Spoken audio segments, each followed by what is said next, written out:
It goes wrong, very wrong. Here are 10 examples. 10. Nigel Pearson. Nigel Pearson deserves a lot of credit for Leicester City's recent success. In 2009, he led the club out of League One with a then club record 96 points. He returned in 2011 with the club still in the Championship, and 3.5 seasons later returned them to the Premier League for the first time in 10 years, with 102 points, the second best Championship tally this century. After 11 losses and only 2 wins in their opening 17 matches, the Foxes were bottom at Christmas, but 7 wins in their final 9, scoring a rate of 2.1 goals per game, kept them up. But just 2 months later, Pearson was sacked, seemingly in meltdown. He'd gone on a bizarre rant calling a journalist an ostrich and grabbed Palace midfielder James McArthur by the throat. Then, to top it off, 3 reserve team players, including Pearson's son James, was sacked for filming a racist sex tape on the club's pre-season tour of Thailand. Despite signing the likes of Morgan, Drinkwater, Mahrez and Vardy and laying the foundation for Leicester City's unlikely title win, Pearson will always be remembered for his more controversial moments. 9. Gus Poyet. Gus Poyet has managed in England, Greece, Spain, China and currently France, where he is leading Bordeaux to a comfortable mid-table finish in Ligue 1. But his most embarrassing moment came whilst in charge of his first club, Brighton. His management and 18 league goals from Ashley Barnes secured the Seagulls promotion from League 1 in 2011, and the Championship semi-finals followed in May 2013. But this is when it all fell apart for the 26-capped Uruguayan. Brighton were favourites on a 10-game unbeaten run going into the second leg against arch-rivals Palace at home, after a goalless first leg. But prior to the game, someone broke into the Palace dressing room and, in Poyet's words, had a poo all outside the toilets, over and around the toilets. Lovely stuff. Palace eventually won the game 2-0 thanks to a Zaha double, but was to truly hit the fan a few days later when Poyet's contract was terminated, who embarrassingly found out live on air when covering a game for the BBC. Vicente, a 2-time La Liga champion who had a 16-year career and played under Poyet for just 2 years, said that the manager made fun of his players and called him the worst person I've come across in football. Ouch. 8. Louis van Gaal. 11 years before LVG took over at Man United and became a laughingstock for his bizarre touchline antics, calling a reporter fat, Chris Smalling Mike, telling his players to be horny and accusing Rob Huth of sex masochism, he took over as Barcelona boss for the second time. The year was 2002 and the Barcelona faithful were excited at the prospect of the Dutchman returning.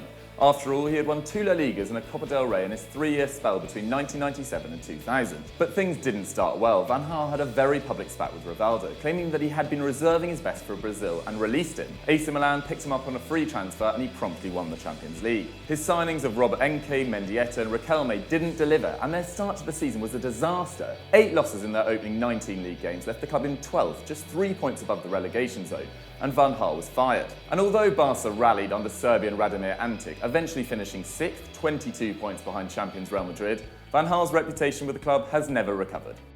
7. Tata Martino. Tata Martino took over at Barcelona in July 2013 after Tito Vilanova was forced to resign as his battle with cancer continued. But whilst the Blaugrana's season wasn't a disaster of Louis van Gaal proportions, it was something of a damp squid. Despite a squad containing the likes of Piqué, Fabregas and Iniesta and having a front line of Sanchez, Neymar and a peak Messi, Barcelona ended the season trophyless for the first time since 2007-08.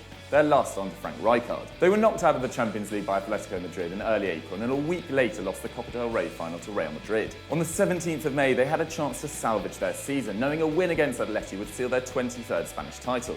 But Godin's equaliser saw Los Rojiblancos win their first championship in 18 years. The fans were delighted to see the back of Martino, whose management saw them finish with their lowest points tally for 4 years and lose more league games than the previous 2 seasons combined. 6. David Moyes. Despite a 15-year management career that yielded no trophies and 1 fourth-place finish, Moyes was expected to continue United's unrelenting success that had included 5 titles in 7 years when he was appointed in May 2013. But in truth, Fergie had let the squad go stale, and their league title the previous campaign was solely down to his management skills. Moyes failed to land his targets, instead signing Fellaini on deadline day for $28 million after turning down the chance to sign him for $23 million a month earlier. Despite leading the Red Devils to the Champions League quarter-finals, still the furthest they have gone in the competition in the post-Fergie era, Moyes was horrifically out of his depth. He lost 11 league games, or 32% of their matches, including home and away to Liverpool and Man City, as well as to teams such as Newcastle, Stoke and West Brom. This was more defeats than in any league season since 1989-1990, when they finished 13th. Moyes' tenure was the start of a period of mediocrity for the club, which they are still struggling to emerge from. 5. Glenn Hoddle. Okay, we've slightly cheated here as it isn't a club, but we couldn't not include Glenn Hoddle after his acrimonious departure from the England job. After cutting his teeth at Swindon and Chelsea, Hoddle, widely considered an underappreciated international talent, having only won 53 caps, took over the England job in 1996. By all accounts, Hoddle was a resounding success, winning 60% of his matches, third behind Alf Ramsey and Capello, and is widely considered a tactically astute and progressive coach who players including Rio Ferdinand have called the best they worked with. But Hoddle would ultimately be undone by his superstitions, which included getting his staff to walk around the pitch anti-clockwise to create positive energy, touching the players above the heart before kickoff, and hiring Eileen Drury, a faith healer, to work with the squad. But his actual undoing was an interview with The Times' Matt Dickinson, in which he claimed disabled people were receiving karma for their sins in a previous life, claiming, "What you sow, you have to reap." Unsurprisingly, Hoddle was sacked from the top job. 4. Ciro Ferrara.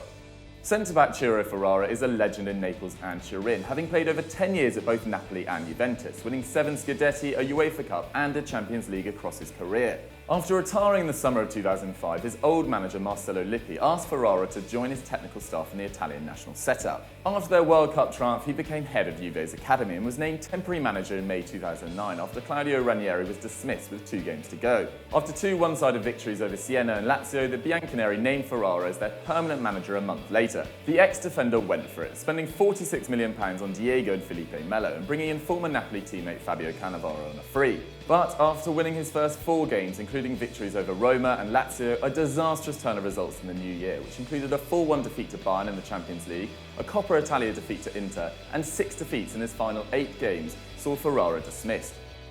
3. Brian Clough. Brian Clough is a legend at Derby and Nottingham Forest, and rightly so. He won the first and second division with the Rams before winning 7 major trophies at Forest, including 1 league title and 2 European Cups. But in between was a disastrous spell in charge of Leeds United. He replaced his rival Don Revie in July 1974 after Revie was appointed the England manager. But he had burnt a few bridges before he had even arrived, labelling the Whites as dirty and cheats whilst at Derby. He'd even called for them to be demoted to the second division for their poor disciplinary record. His forthright man management style was exemplified by his very first training session, in which he told his players that they could throw your medals in the bin because they weren't won fairly. Unsurprisingly, his new recruits didn't perform well, winning just 1 of his 6 matches in charge. This was their worst start to a campaign in 15 years, when they were eventually relegated. Having been fired after a paltry 44 days, Clough very much left Ellen Road in disgrace. 2. Carlos Queiroz. After Steve McLaren left Man United in the summer of 2001, Sir Alex went a season without an assistant before approaching ex-South Africa manager Carlos Queiroz a year later. The Red Devils finished as champions that season, going unbeaten from Boxing Day. They were propelled by 25 goals from Ruud van Nistelrooy, which saw United finish 5 points clear of second-place Arsenal. Real Madrid were suitably impressed and made the Portuguese Vicente Del Bosque's replacement that summer. Florentino Perez's Galactico policy was in full flow, with Figo, Zidane, Ronaldo and Beckham being signed in consecutive summers. Los Blancos had spent over £250 million over the last 4 summers, nearly £30 million more than arch-rivals Barcelona, and expected an instant return. But Real Madrid were a massive disappointment, losing to eventual finalist Monaco in the last 16 of the Champions League, Zaragoza in the Copa del Rey final, and finishing 4th in La Liga. They even lost their final 5 league games, including an embarrassing 4-1 defeat to Real Sociedad at the Bernabeu, as Real Madrid failed to win the title for only the 2nd time in the previous 4 years. 1. Malky Mackay. Malky Mackay is the current caretaker boss of the Scotland national team, and it is nothing short of an absolute joke. Only 3 years ago, the then Cardiff boss was found guilty of sending outrageously discriminatory text to his sporting director Ian Moody. The Cardiff boss had led the club to the League Cup final in 2012, where they lost 3-2 to Liverpool on penalties, and the 2013 Championship title, after which he was named as Championship Manager of the Year. But he lasted just 4 months into their debut Premier League season before he was fired by eccentric owner Vincent Tan over his signings, transfer budget and style of play. But just before Mackay was announced as the new Crystal Palace manager in August 2014, a dossier sent by the Bluebirds to the FA was leaked. It emerged that Mackay and Moody had exchanged texts that were racist, sexist, anti-Semitic and homophobic. These included, when discussing potential signings, not many white faces amongst that lot, but worth considering, and on a football agent, nothing like a Jew seeing money slip through his fingers. And this man has a job in football. Outrageous. So that was 10 managers who left their clubs in disgrace. There's been quite a few over the years, so let me know in the comments below whether I missed any out. And while you're here, why don't you check out all the other great content on Eurofootball Daily and Football Daily. We've got Sunday Vibes, we've got Continental Club, and another top 10 from yesterday. And as ever, people, don't forget to like and subscribe.